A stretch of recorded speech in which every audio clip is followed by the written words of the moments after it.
17 కోట్ల మంది వానరులు మహావీరులైనటువంటి వారు రామలక్ష్మణులతో కలిపి పడిపోయారు. ఒక్క వానరుడు యుద్ధభూమిలో లేచి తిరుగుతున్నవాడు లేడు. ఇంద్రజిత్ శక్తి తెలుసు కాబట్టి విభీషణుడు వెళ్ళిపోయాడు, దొరకలేదు.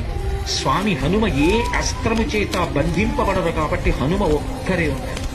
అందరిలో పెద్దవాడు, బ్రహ్మ యొక్క అంశలో వచ్చినవాడు జాంబవంతుడు నేల మీద పడిపోయి ఉన్నాడు.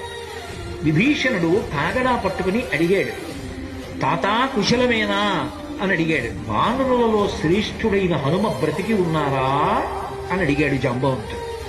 విభీషణుడు అన్నాడు, తాత నువ్వు అడగవలసినది రామలక్ష్మణులు కుశలముగా ఉన్నారా అని అడగాలి.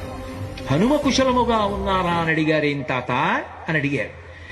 మొత్తం వానరులు రామలక్ష్మణులతో కలిసి పడిపోయినా కూడా నష్టం లేదు. హనుమ ఒక్కరు బ్రతికి ఉంటే మళ్ళీ అందరూ బ్రతుకుతారు. అందరూ బ్రతికి ఉన్నా హనుమ ఒక్కరు పడిపోతే బ్రతికి ఉన్న వీళ్ళందరూ పడిపోతారు. అందుకే నేను హనుమ బ్రతికి ఉన్నారా అని అడుగుతున్నాను. వంగి జాంబవంతుడి పాదములు పట్టుకుని తాతా హనుమ నీ కుశలం అడుగుతున్నాడు, నమస్కరించుతున్నాడు అన్నాడు.